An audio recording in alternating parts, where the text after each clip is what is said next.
저희 시청자들한테 소개해 주시고 싶은 네. 그런 프로젝트가 있으면 네. 말씀 부탁드리겠습니다.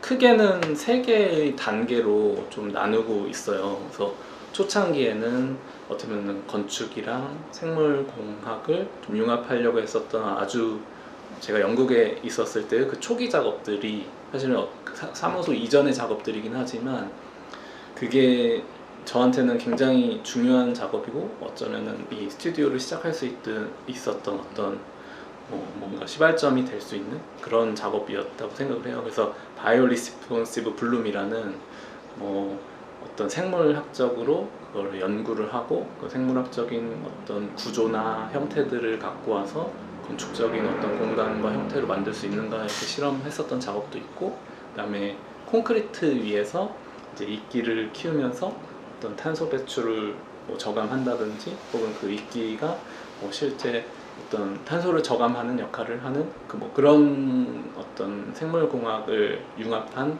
건축 프로젝트들이 저에게는 1단계의 프로젝트였고, 두 번째는 국내에 들어와서 환경에 대한 이슈로 작업을 했었던 프로젝트들이 저한테 두 번째 단계의 프로젝트인데, 그 중에 미세먼지를 저감시키거나 혹은 코로나 상황에서 어떤 전시 디자인을 한다거나 혹은 코로나 관련된 어떤 아이디어로 어떤 공간 디자인을 한다거나 이런 프로젝트들이 있어요. 그래서 그 중에 아시겠지만 더 윈드 플로우라는 좀 실제 서울 혁신파크 옥상 위에 만든 어떤 파빌리온들이 미세먼지 저감을 좀 효과를 갖고 있는 어떤 공간과 형태와 어떤 조형물로서 역할을 하는 그런 프로젝트들이 있고, 원래는 디지털 디자인 베이스로 활동을 했는데 디지털에 관심을 갖고 있다 보니까 메타버스나 가상공간에 좀 더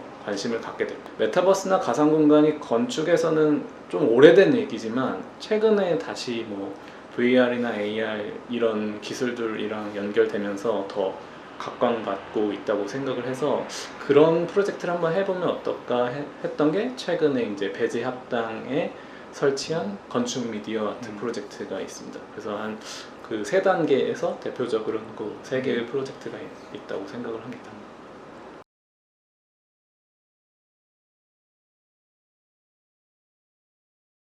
이건 개인적인 질문이기도 하고 일반적으로 많은 사람들이 가진 생각이긴 한데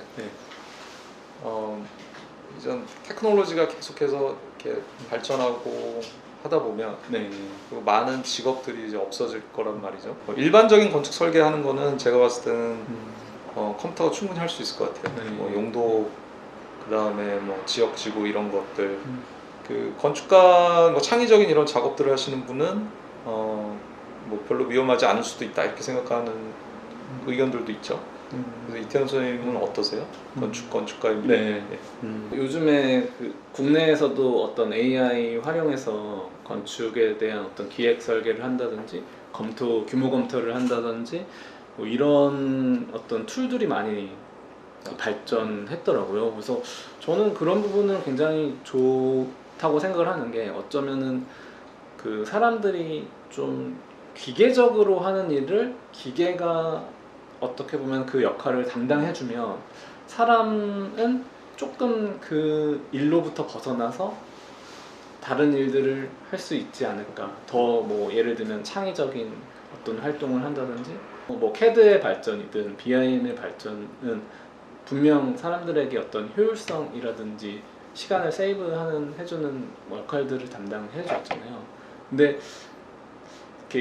그렇다고 현실이 다 나아진 건 아니지만 그런 부분들이 좀 바뀌었으면 좋겠다는 생각이 들어요. 왜 우리는 컴퓨터도 발전하고 기술도 발전해서 더 좋은 일할 수 있는 환경이 되었는데 왜 여전히 건축은 힘들고 어려운가를 조금 한 번 더 다 같이 좀 생각을 해서 그 상황들을 좀 같이 좋게 만들려고 하는 어떤 부분들, 그런 게 좀 있으면 사람만이 할 수 있는 어떤 감성적인 일들 혹은 창작의 일들 혹은 디자인에 관련된 일들, 그런 것들을 좀 할 수 있지 않을까라는 생각을 했습니다. 3D 프로그램이라는 걸 만든 게 사실 모형 만드는데 너무 많은 에너지를 예전에 쏟다 보니까 분명히 누군가가 야 이걸 대체할 수 있는 프로그램이 나온다면 가상에서 3D 모델링을 할 수 있는 네. 게 있다면 건축가들의 어떤 뭐 시간을 많이 세이브할 수 있겠다. 그래서 이 아이디어 좋다 그러고 분명히 그 뭐 제품을 만들었겠죠. 네. 제품을 만들었는데 근데 막상 지금 상황 보면은 3D는 3D대로 하고 모델은 또 모델대로 또 따로 만들잖아요. 그게 보면은 되게 어떻게 보면 재밌기도 하고 뭐 웃긴 상황인데 3D에서 만들어진 거를 안 믿는 설계하시는 분들 안 믿는 분들이 많아요. 그래서 꼭 만들어서 봐야 되는데 그러니까 설계하는 분들이 3D를 못 믿으니 일반 대중이 3D를 믿을 리가 없죠. 그래서 그게 이제 계속해서 남아 있는데 저도 요즘은 뭐 모델을 안 만드시는 분들이 꽤 있죠. 저도 거의 안 만들고 마지막에 그냥 뭐 전시할 일 있거나 이러면 결과물로서만 만드는 고 진짜 너무 불안하면은 한번 만들어 보기도 하지만 그것도 뭐 3D 프린터로 그냥 한다거나 이렇게 할 수 있는데 조금만 더 이야기를 하면은 또 기술적인 부분은 교수님 말씀하신 것처럼 굉장히 많이 발전을 해서 이렇게 뭐 3D 프린터나 혹은 뭐 3D 모델링 기술들 워낙 많이 발전해 있는데 그거를 좀 사용하려고 하는 저희의 아이디어는 뭔가 조금 그걸 좀 뛰어넘는 생각이면 좋겠다는 게 제 생각입니다.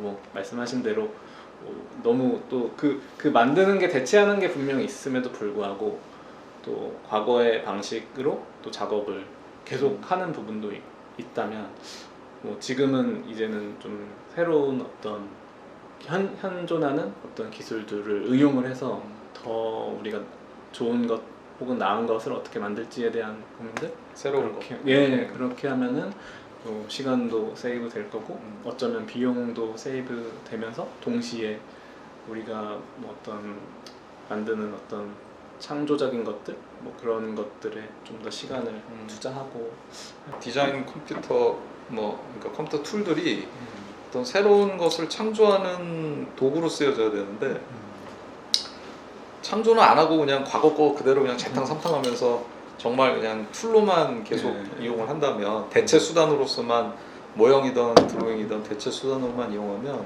결국 그 프로그램이 가지고 있는 어떤 능력을 발휘를 못하는 것 같아요. 그래서 정말 3D 프로그램이 있으면 그 프로그램으로만 만들 수 있는 어떤 뭐 건축이든 디자인이라든지 이제 그런 식으로 가야 되는데 저희가 좀 그런 게 좀 많이 부족한 것 같습니다. 저희가 좀 많이 바꿔 나가야죠.